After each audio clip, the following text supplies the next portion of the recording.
In the previous tutorial in this series, we learned how to unpack Unreal Engine models using UE Viewer. If you tried using this method on newer Unreal Engine 4 games, you might have gotten a prompt for AES encryption keys. This means that the developer has chosen to protect the game assets by encrypting them. AES is at this time a relatively strong encryption standard. In game packages, it has become common practice to encrypt game assets and data before release. That way, game content can be downloaded and preloaded ahead of time. The content that is preloaded usually can't be inspected or extracted. It can only be unpacked or played once the developer releases the executable, which contains the decryption key. The encryption standard is strong enough to where brute forcing the key is computationally expensive, to the point where it would take billions of years on current hardware to try all possible keys. So encrypting the game files can be useful for preloading before release or for releasing timed add-ons. You would be valid in reasoning that this is another anti-consumer practice to block people from accessing game files and tools even though they paid for the game. For some game developers, like Project Helios, this is a possible reason.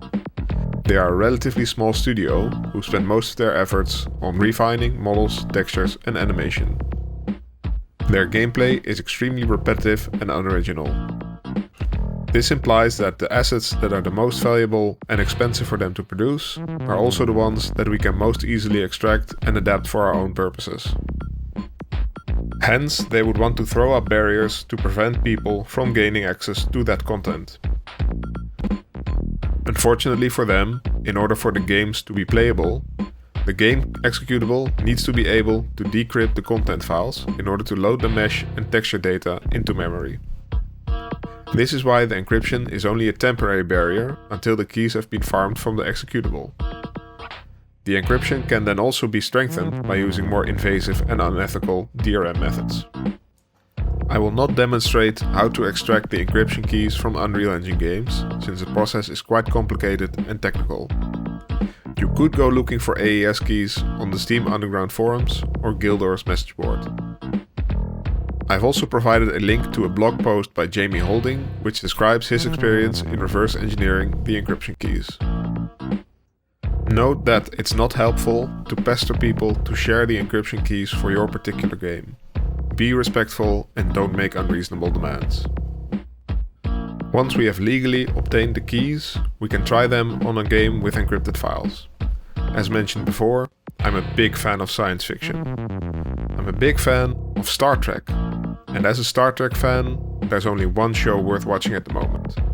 One show that does right by the legacy of Star Trek, which is of course The Orville. And no TV show is complete without some tacked-on video game. After downloading this game, I unfortunately found out that the content packages were encrypted. But with the encryption key in hand, it's really no problem. I entered the key into UE Viewer's dialog window. There. It's listing all the packages. Let's open one up. Looks like it can't automatically determine the Unreal Engine 4 version that this game is using. I'm gonna take a peek at the compatibility table. According to the table, it's Unreal Engine 4.22. So let's try that. Looks like it crashed after I selected that version. This could indicate that the game has been updated since it was added to the table. Let's just keep retrying with a different version until we find one that works. To speed up the process, you can look for the release date of that engine version and compare it to the date that the game was last updated. From here, we can work backwards and try every option that might possibly work. In the case of this game, version 4.25 is the version that works. We can export it the same way as we would with unencrypted games.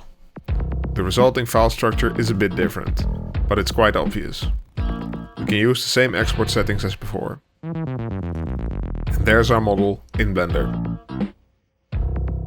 This method works for most encrypted Unreal Engine 4 games, including Fortnite.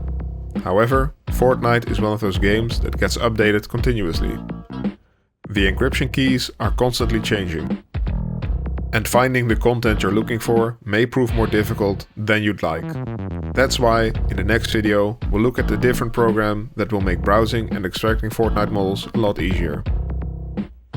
Subscribe to be the first to know when that video drops, and pledge to the Patreon to support my work. Thank you for watching.